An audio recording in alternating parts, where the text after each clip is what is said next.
Hello class 10. Today we are going to see lymph.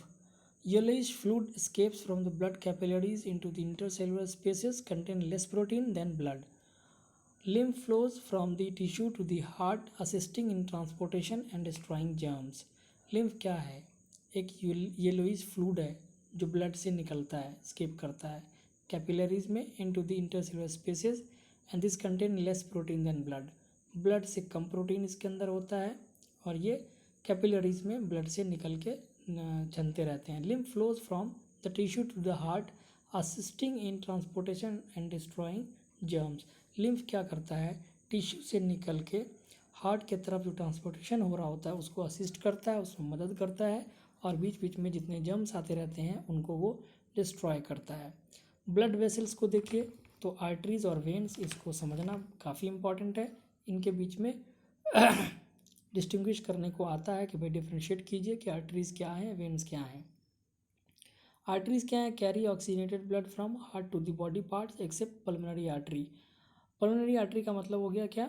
ये heart से lung के तरफ जब जाता है तब तो वहाँ पर डीऑक्सीजनेटेड होता है. ऑक्सीजनेटेड ब्लड ये हार्ट से बॉडी पार्ट्स को ट्रांसपोर्ट करता है. दूसरा, इसको डिस्ट्रीब्यूटिंग वेसल भी कहते हैं क्योंकि ये ब्लड को डिस्ट्रीब्यूट करता है सेल्स तक, डिफरेंट सेल को. ये थिक होते हैं, इलास्टिक होते हैं और डीप सीटेड होते हैं, काफ़ी मजबूत होते हैं. वेन्स, डीऑक्सीजनेटेड ब्लड जो है बॉडी पार्ट से लेके हार्ट तक जाते हैं, जबकि उल्टा है, लंग से जो हार्ट तक आता है ऑक्सीजनेटेड ब्लड लेकर के उसको हम पल्मोनरी वेन कहते हैं, उल्टा. This is also called collecting vessel. देखिए ये डिस्ट्रीब्यूटिंग था और ये कलेक्टिंग है. ये डिस्ट्रीब्यूट करेगा और ये डीऑक्सीजनेटेड ब्लड को कलेक्ट करेगा. थिन है, लेस इलास्टिक है.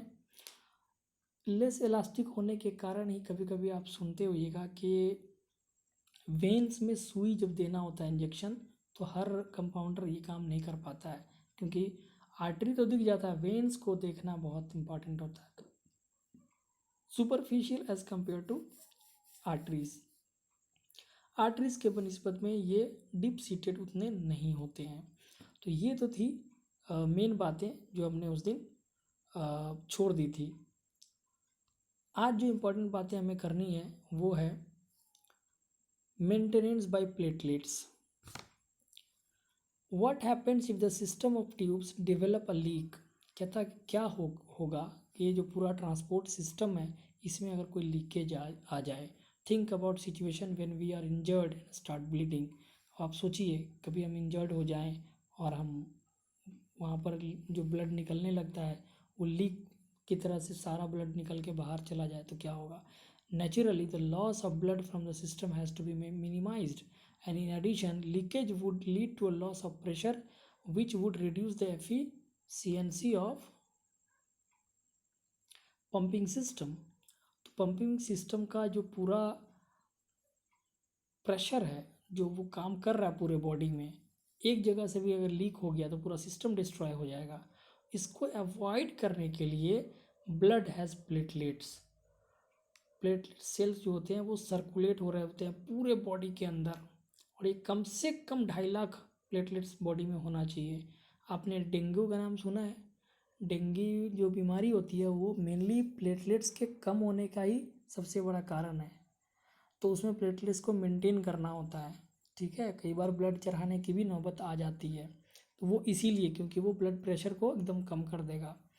तो to avoid this situation the blood has platelets which circulate around the body and plug these leaks by helping to clot and the blood at this point of injury.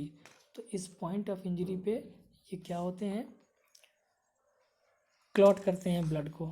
ठीक है ना. और blood को clot करके क्या करते हैं, जो ब्लड की लीकेज है उसको ब्लॉक करते हैं. तो ये आज हमारा ज़्यादा कुछ बचा हुआ नहीं था. लिम्फ हो गया, उसके बाद मेंटेनेंस बाय प्लेटलेट्स हो गए. लिम्फ को अगर आप देखें कभी कीड़े उरे को मारिएगा तो देखिएगा वाइट सा जेली निकलता है, वही लिम्फ है क्योंकि उसमें आरबीसी होता नहीं इसलिए उसका कलर वाइट होता है, रेड नहीं होता है. ट्यूब्यूल्स को थोड़ा एक बार और देखिए क्योंकि हमने ऊपर देखा है रिवीजन वाले में डिफरेंशिएट करके. हम बुक से देखते हैं बुक क्या कहता है. आर्टरीज के बारे में कहता है कि these are the vessels which carry blood away from heart to the various organs of the body, जो हमने वहाँ देखा. Since the blood emerges from the heart under high pressure, the arteries have thick elastic walls. तो ये thick क्यों होते हैं, इसका कारण दे दिया, क्योंकि जब वो हार्ट से ब्लड निकल रहा होता है तो उसका प्रेशर बहुत ज़्यादा होता है, इसलिए थिक और इलास्टिक वॉल अगर नहीं होगा तो फट जाएगा. Veins collect the blood from different organs and bring it back to the heart. They do not need thick walls because the blood is no longer under pressure. Instead, they have valves that ensure that the blood flows only in one direction. तो जब blood collect हो रहा होता है उस समय deoxygenated blood जो है एक तो किसी प्रेशर में नहीं होता, दूसरा कि उनके पास वाल्व्स ऑलरेडी होते हैं जो इनको एक सिंगल डायरेक्शन में बहने को मजबूर करते हैं. तो ये एक बड़ी बात है. कारण कभी पूछा जा सकता है कि why are arteries so thick than veins. उसके बाद है ऑन रीचिंग एन ऑर्गन और a tissue the artery divides into smaller and smaller vessel to bring the blood in contact with all the individual cells. देखिए इसके लिए ना एक word use होता है रेमिफिकेशन, RAMIFICATA, रेमिफाई करना, रेमिफिकेशन करना. जब कोई नस यानी कोई vessel divide and subdivides into smaller and smaller one, then we say that the vessel is ramifying, यानी वो रेमिफाई कर रहा है. भाई एक सिंपल सा देखिए ना, एक नदी होती है, फिर वहाँ छोटे छोटे नाले निकाल करके और कई कई शहरों में वो जाते हैं, तो वो क्या है, उस नदी का रेमिफिकेशन है. आप अपने हाथ को देखिए, आपका एक सिंगल रेडियस अलना वाला बाजू है और वो आगे बढ़ता है तो 5 उंगलियों में वो क्या करता है, डिवाइड हो जाता है. तो that is ramification into 5 fingers. ठीक है ना. तो ये रेमिफिकेशन इसी को कहते हैं. The smallest vessel have walls which are 1 cell thick and are called capillaries. तो कैपिलरीज क्या होते हैं, डिवाइड करते करते वेसल जब एक सेल इतना थिक रह जाता है तब उसको कहते हैं कैपिलरीज. और यहाँ पर exchange of material between the blood and the surrounding sales, आप वहाँ अल्वेओली में भी पढ़े थे, अल्वेओली और जो कैपिलरीज है उनके बीच में भी एक्सचेंज ऑफ गैसेज इसी तरह से होते हैं. The capillaries then join together to form veins that convey the blood away from the organ और टिश्यू.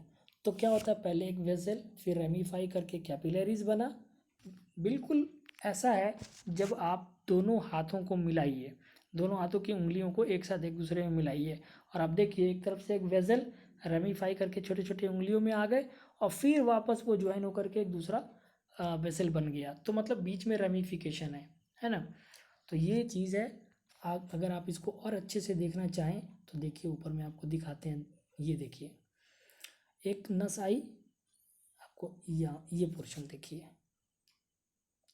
एक नस आर्टरी आई और देखिए रेमिफाई करके कई वेसल बने, फिर वापस वेन बन गई. तो यही चीज़ मैं दिखाना चाहता. आप दोनों उंगलियों को अगर एक दूसरे में घुसाए तो ऐसा ही केस बनेगा.